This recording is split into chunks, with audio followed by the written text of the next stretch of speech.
देखिए बेटा, अब ना हम डेथ ऑफ ए पार्टनर को थोड़ा सा करते हैं चैप्टर को। Death of A partner basically उसी तरीके से किया जाएगा जैसे रिटायरमेंट ऑफ ए पार्टनर किया जाता है, ठीक है। इसमें फ़र्क क्या आएगा, बेसिकली जो आपको पेपर में रिटायरमेंट का क्वेश्चन दिया होगा that would be at the beginning of the year और at the end of the year, और रिटायरमेंट भी ड्यूरिंग द ईयर हो सकती है, कभी भी हो सकती है, बट फॉर योर कन्वीनियंस वो बेसिकली तभी दिया जाता है जब बिगनिंग ऑफ द ईयर है, एंड ऑफ द ईयर। लेकिन डेथ का जो क्वेश्चन है वो आपको दे दिया जा सकता है कभी भी डेथ हो गई, पार्टनर की कभी भी डेथ हो गई। तो अभी as you people are not allowed to use the calculators, तो ऐसा क्वेश्चन आएगा कि बिगनिंग ऑफ द मंथ में उसकी डेथ हो रही है, एंड ऑफ द मंथ में डेथ हो रही है। जैसे अगर पार्टनर की डेथ हो रही है, समझ लीजिए 1 जुलाई को, तो उसने 3 महीने बिजनेस में काम किया, अप्रैल मई जून। वहीं अगर पार्टनर की डेथ हो रही है 30 जून को, तब भी उसने 3 महीने काम किया, अप्रैल मई जून। तो हमें इस हिसाब से मंथ कैलकुलेट करने हैं। या फिर अगर से 15 जुलाई को उसकी डेथ हो रही है तो हो गया अप्रैल मई जून, जुलाई का आधा महीना, तो 3.5, ठीक है। डेज वाला क्वेश्चन पेपर में आएगा, वो मैं थोड़ा सा अगली वीडियोस में एक्सप्लेन कर दूंगी। अगर डेज कैलकुलेट करना हो, जैसे 17 जुलाई हो गया, 19 जुलाई हो गया, तब क्या करना है वो मैं आपको बाद में एक्सप्लेन करती हूँ। फॉर द टाइमिंग अभी ये क्वेश्चन देखिए। मेन जो इस पॉइंट में, इस टॉपिक में, इस चैप्टर में इंपॉर्टेंट जो चीज़ है वो है पार्टनर की डेथ हो रही इन बिटवीन। तो जो पार्टनर का जो भी नॉमिनी है, जो भी उसका एग्जीक्यूटर है, वो डिमांड करता है कि जितना टाइम पीरियड उसके पर्सन ने, उस है ना, उसके पर्सन ने जो बिजनेस में काम किया उसका प्रॉफिट दिया जाए, ठीक है। कैलकुलेशन अभी हमने इसमें इस टॉपिक अभी जो मैं पढ़ा रही हूँ, जो इंपॉर्टेंट चीज़ आपको बता रही हूँ वो बता रही हूँ। जितना टाइम, जैसे उसने 3 महीने बिजनेस में काम किया तो 3 महीने का प्रॉफिट कैसे निकालना है। तो हम सीख रहे हैं यहाँ पर calculation of share of profit for the part of the year the disease partner has work. Disease मतलब जिसकी डेथ हो गई है, उसने काम किया है, उतने टाइम पार्ट के लिए जितने टाइम पार्ट उसने काम किया उसका प्रॉफिट निकाला जाएगा। समझ लीजिए पार्टनर की डेथ हो रही है 1 जुलाई को, तो हमें प्रॉफिट कैलकुलेट करना है 1 अप्रैल से लेकर 1 जुलाई तक का। 1 जुलाई तक का मतलब 3 महीने का प्रॉफिट निकालना है। अब यहाँ पे जो बहुत इम्पॉर्टेंट चीज़ है, बहुत इम्पॉर्टेंट चीज़ है कि पहले हम सीखेंगे प्रॉफिट को असर्टेन करना, डिटरमाइन करना। दूसरा सीखेंगे प्रॉफिट को एस्टिमेट करना। अभी ये 3-4 साल पहले तक तो क्या था, प्रॉफिट को 3 महीने के प्रॉफिट को एस्टिमेट ही किया जाता था, अंदाजा ही लगाया जाता था, और किस तरीके से एस्टिमेट किया जाएगा वो डीड में लिखा होता है, ठीक है। बट अब as we people are following the computerised accounting, जब भी हमें अपने फाइनल अकाउंट्स चाहिए, एट अ क्लिक हमें हमारे फाइनल अकाउंट्स, हमें उन 3 महीने के प्रॉफिट्स हमारे सामने होते हैं। तो अगर क्वेश्चन कह रहा है कि प्रॉफिट को कैलकुलेट करना है, असर्टेन्ड करना है, डिटरमाइंड करना है, जो प्रॉफिट निकल कर आएगा इन 3 महीनों का वो सारे पार्टनर्स में डिस्ट्रीब्यूट होगा ओल्ड रेशो में। ये ध्यान रखना, अगर प्रॉफिट कैलकुलेट कर रहे हैं, डिटरमाइन कर रहे हैं, असर्टेन कर रहे हैं, ऐसी सिचुएशन में प्रॉफिट सारे पार्टनर्स में डिस्ट्रीब्यूट होगा old partners old ratio. For example देखिए क्वेश्चन नंबर 1, XYZ पार्टनर्स हैं एंड प्रॉफिट शेयरिंग रेशियो है 2:2:1। वाई की डेथ हो रही है बेटा 31 जुलाई को, मतलब 4 महीने इसने बिजनेस में काम किया। इसके बाद he has worked for 4 months. Profit determined on that date amounted to rupees 3,50,000. Profit determined हुआ, प्रॉफिट कैलकुलेट हुआ, प्रॉफिट को कैलकुलेट किया गया, इन 4 महीनों का कितना प्रॉफिट निकला 3,50,000। अब देखिए हमने क्या करना है। अब प्रॉफिट डिटरमाइंड हुआ तो हमने जर्नल एंट्री करनी है, profit and loss appropriation account debit to X capital account, to Y capital account, to Z capital account. ये 3,50,000 का प्रॉफिट तीनों पार्टनर्स में डिस्ट्रीब्यूट कर दिया जाएगा old partners old ratio. Is it clear? 2:2:1 था, 3,50,000 to 2/5, 3,50,000 to 2/5, 3,50,000 to 1/5। तो तीनों पार्टनर्स में हमने प्रॉफिट को डिस्ट्रीब्यूट कर दिया। चलिए क्वेश्चन नंबर 2 देखते हैं। ABC पार्टनर्स हैं। C died on 30th September and he has worked for 6 months, April, May, June, July, August, September। 6 months के लिए काम किया। On C's death, loss determined, जरूरी नहीं है प्रॉफिट निकल कर आए, लॉस भी निकल कर आ सकता है। तो इन 6 महीनों का लॉस निकल कर आया 6 लाख रुपीज। जब हम प्रॉफिट डिस्ट्रीब्यूट करेंगे तो लॉस भी डिस्ट्रीब्यूट करेंगे, ठीक है, लॉस भी राइट ऑफ करेंगे पार्टनर्स में। अब यहाँ पे जर्नल एंट्री की जाएगी, A capital account debit, B capital account debit, C capital account debit to profit and loss appropriation account 6 lakh. Ratio था 3:2:1, 6 लाख को 3:2:1 में राइट ऑफ कर दिया।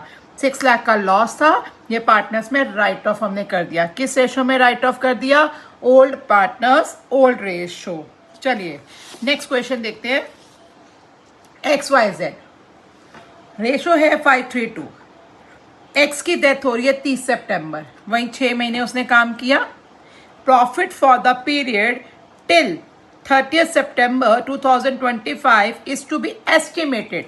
अब यहाँ पर क्या है, हमने एस्टिमेट करना है। हमने यहाँ पे क्या करना है बेटा? एस्टिमेट करना है, प्रॉफिट को एस्टिमेट करना है on the basis of previous years profit which was 10 lakh.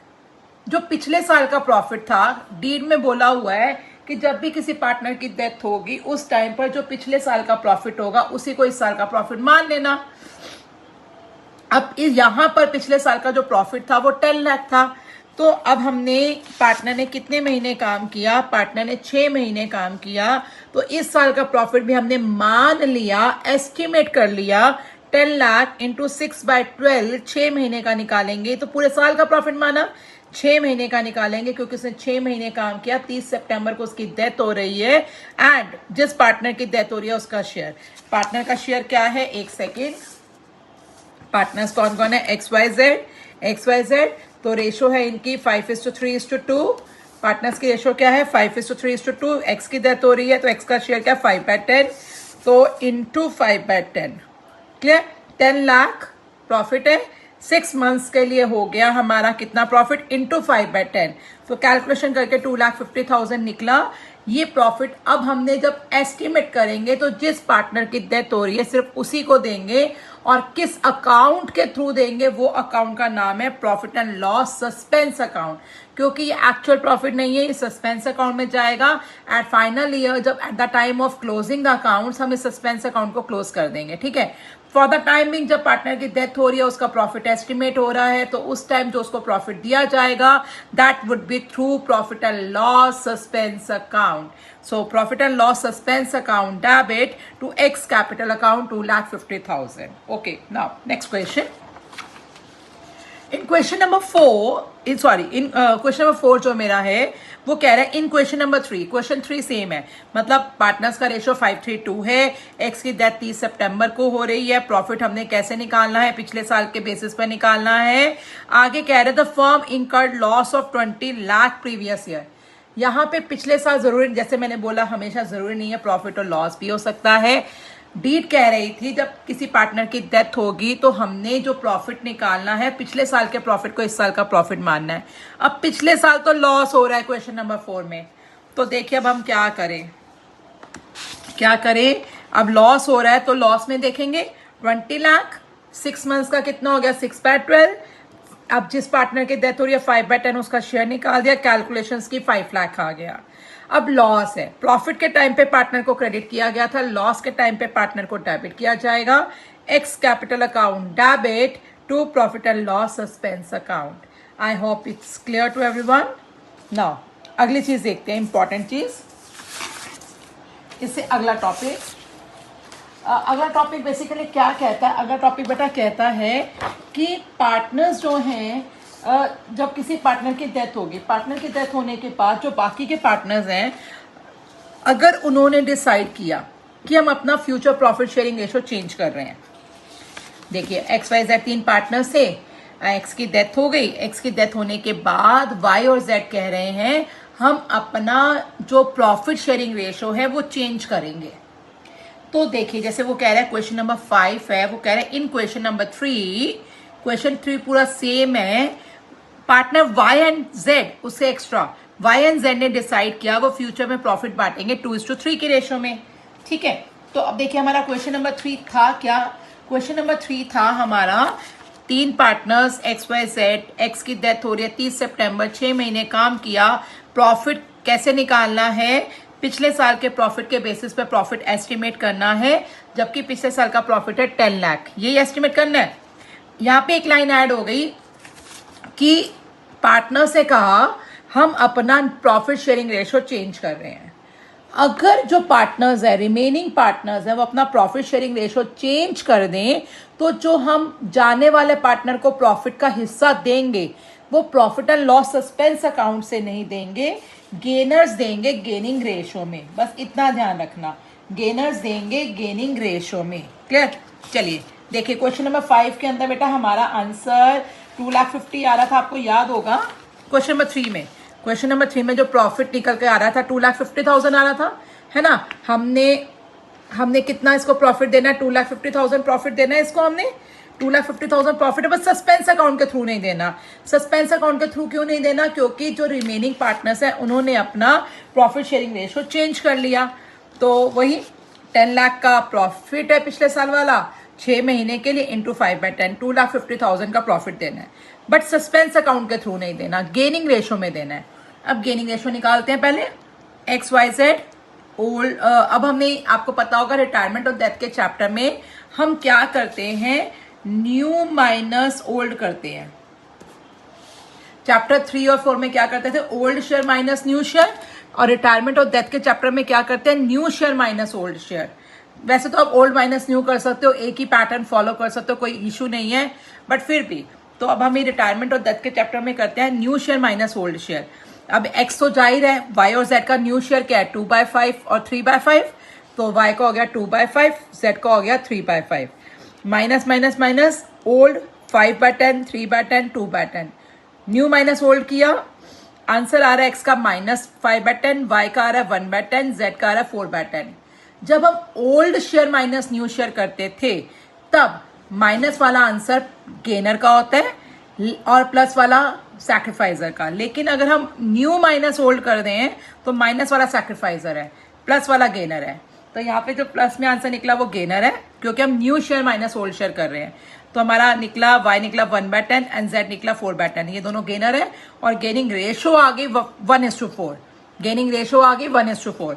अब हमने यहाँ पर x को प्रॉफिट देना है 2,50,000, सस्पेंस अकाउंट के थ्रू नहीं देना। y और z देंगे किस रेशो में देंगे, 1:4 की रेशो में, गेनिंग रेशो में। तो 2,50,000 देना है इंटू 1/5, 50,000 देगा y, 2,50,000 टू 4/5, 2 लाख देगा z। तो यहाँ पे जनरल एंट्री होगी y capital account debit 50,000, z capital account debit 2 lakh, 2x capital account 2,50,000। x को वही 2,50,000 का प्रॉफिट दिया जा रहा है, पर दे कौन रहा है, गेनर्स। गेनर्स कौन है, y and z, and gaining ratio क्या है 1:4। तो 1:4 के रेशो में हमने इनको प्रॉफिट दे दिया। ओके, नेक्स्ट देखिए क्वेश्चन नंबर 6। यहाँ पर 3 पार्टनर्स हैं जिनका रेशो है 3:3:4। डेथ हो रही है बी की डेथ हो रही है 30 जून को, 3 महीने बाद। Profit for the period from 1 अप्रैल से लेके 30 जून तक will be estimated based on the average profit of the last 3 years. पिछले क्वेश्चन से हमने ये किया कि पिछले साल के प्रॉफिट को इस साल का प्रॉफिट मान लिया, लेकिन यहाँ पर क्या किया, 3 साल के एवरेज को इस साल का प्रॉफिट माना। तो पिछले हमें 3 साल के प्रॉफिट, 4 साल के प्रॉफिट दे रखे हैं, देखो 2022, 2023, 2024, 2025। जब हमने एवरेज निकालना शुरू करना है ना, तो हमने इमीडिएट पीछे वाले जो है ना, वो वाले शुरू करने हैं। मतलब पहले 25 का प्रॉफिट लेना है, 24 का लेना है, 23 का लेना है। हमने 22 का प्रॉफिट नहीं लेना, 3 साल का एवरेज लेना ना, तो 25, 24 और 23, 22 का नहीं लेना। ठीक है, ये ध्यान रखना। क्वेश्चन नंबर 6, तो एवरेज प्रॉफिट हमने निकाला 3 सालों का, तीनों को प्लस किया डिवाइड बाय 3। ये लॉस था हमारा, इसको माइनस कर दिया, तो जिस साल लॉस होगा उस साल माइनस हो जाएगा। ठीक है, 3 सालों के प्रॉफिट को प्लस किया डिवाइड बाय 3 किया, तो हमारा आंसर आ गया 3 लाख। तो एवरेज प्रॉफिट हो गया हमारा 3 लाख। अब ये तो एवरेज प्रॉफिट है, जो हमने पिछले 3 साल के प्रॉफिट को इस साल का प्रॉफिट मानना है। अब बी का शेयर कैसे निकालना है, 3 लाख तो इस साल का प्रॉफिट हो गया। कितने महीने काम किया था बी ने, 3 मंथ्स इंटू 3/12, जिसके अंदर बी का शेयर क्या है 3/10, क्योंकि देखो बी का प्रॉफिट शेयरिंग रेशो क्या था 3:3:4, 3:3:4। तो बी का क्या शेयर है 3/10, तो 3 लाख इंटू 3/12 क्यों किया? क्योंकि 30 जून को डेथ हो रही है, 3 महीने काम किया, इंटू 3/10 कैलकुलेशंस किया 22,500। अब हमने यहाँ पे बी को देना है एस्टिमेटेड प्रॉफिट जर्नल एंट्री। मैंने गलती से एप्रोप्रिएशन लिख दिया था फ्लो में, क्योंकि एस्टिमेटेड प्रॉफिट एंट्री होगी profit and loss suspense account debit to B capital account 22,500। Got it. अब देखिए क्वेश्चन नंबर 7, वो कह रहा है in question number 6 partner A and C decide to share profit equally. B के जाने के बाद, पूरा क्वेश्चन सेम है, बी के जाने के बाद पार्टनर ए और सी ने कहा हम फ्यूचर में प्रॉफिट शेयरिंग रेशो अपना चेंज करेंगे और चेंज करके 1:1 करेंगे। तो अब वही सेम चीज यहां पर आ गई। हमने यहाँ पे इसको प्रॉफिट तो देना है 22,500 का प्रॉफिट तो देना है क्वेश्चन नंबर 6 में, लेकिन सस्पेंस अकाउंट के थ्रू नहीं देना, गेनिंग रेशो के थ्रू देना है। तो देखिए question number 7, A B C 3 partners, हमने old share minus new share करना है। बी रिटायर हो रहा है तो बी का न्यू ओ 0 हो गया। 1/2 ए और सी का 1/2 मतलब उनका वो है इक्वल था ना, 1/2 minus new minus old share किया। ए का आंसर आ रहा है पॉजिटिव, बी का आंसर नेगेटिव, सी का आंसर पॉजिटिव। माइनस वाला सैक्रिफाइसर है, प्लस वाला गेनर है। तो 2/10 1/10, तो गेनिंग रेशो हो गई 2:1। अब हमने बी को देना है 22,500, प्रॉफिट तो देना है बी को, लेकिन देगा कौन? ए और सी। किस रेशो में? गेनिंग रेशो में। गेनिंग रेशो क्या है? 2:1। तो ए 22,500 इंटू 2/3 देगा ए, 22,500 इंटू 1/3 देगा C. I hope it's clear. अब इसके बाद जो इंपॉर्टेंट चीज है, एक होता है सेल्स बेसिस। सेल्स बेसिस में भी वैरायटी है। अब ये ध्यान से सुनना please. Let me check the length of the video. इसको बंद करती हूँ अब मैं।